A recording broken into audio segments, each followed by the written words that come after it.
Pernah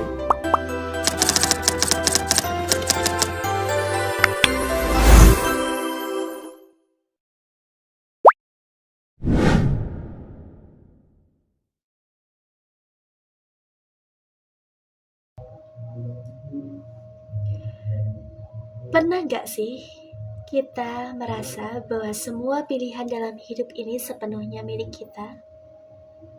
Bahwa kita bebas menentukan jalan, bebas memilih arah, dan bebas menjadi siapapun yang kita inginkan. Perkenalkan, saya Geisa Aurelia Putri, dan melalui video ini saya ingin mengajak kita semua untuk mempertanyakan kembali hal tersebut. Setelah membaca sebuah lorong di kotaku karya N. Hadini, saya mulai meragukan hal itu.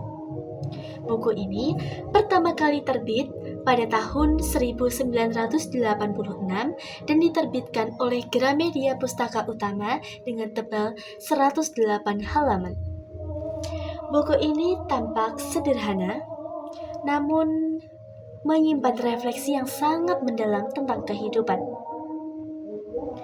Buku ini cerita tentang masa kecil N. Hadini di sebuah lorong sempit di Semarang. Tidak ada konflik besar, tidak ada kejadian dramatis, hanya kehidupan sehari-hari. Bermain, berinteraksi dengan keluarga, dan menjalani rutinitas sebagai seorang anak. Tapi justru dari kesederhanaan itulah muncul sesuatu yang jauh lebih dalam. Lorong dalam buku ini bukan sekedar tempat. Ia adalah simbol dari ruang hidup yang tidak kita pilih sejak awal, keluarga tempat kita lahir, budaya yang kita warisi, dan nilai-nilai yang sudah ada bahkan sebelum kita mengerti apa itu pilihan. Melalui pengalaman masa kecilnya, N. Hadini menunjukkan bahwa cara kita berpikir hari ini sebenarnya tidak muncul begitu saja. Ia dibentuk perlahan oleh lingkungan, oleh kebiasaan, dan oleh orang-orang terdekat kita. Dan disinilah buku ini terasa sangat jujur. Ia tidak mengatakan bahwa tradisi itu salah, juga tidak memaksa kita untuk menolak batasan. Tapi ia memperlihatkan bahwa hidup manusia selalu berada di antara dua hal, di antara membentuk dan dibentuk. Hal lain yang menarik adalah bagaimana perempuan digambarkan dalam buku ini.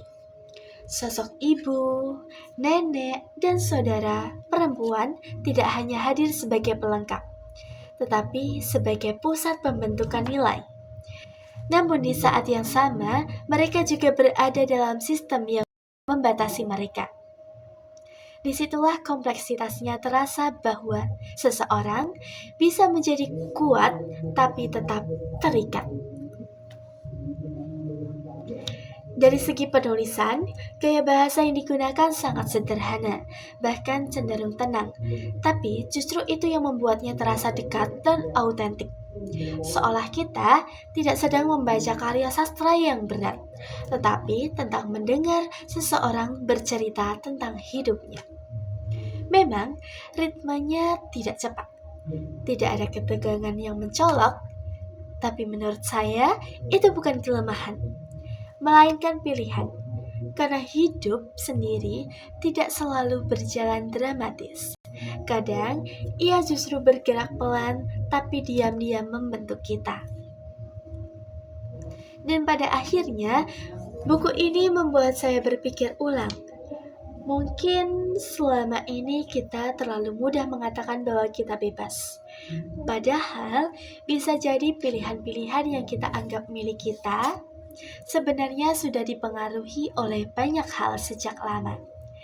Jadi pertanyaannya bukan lagi tentang apa yang kita pilih, tapi seberapa jauh pilihan itu benar-benar berasal dari diri kita sendiri.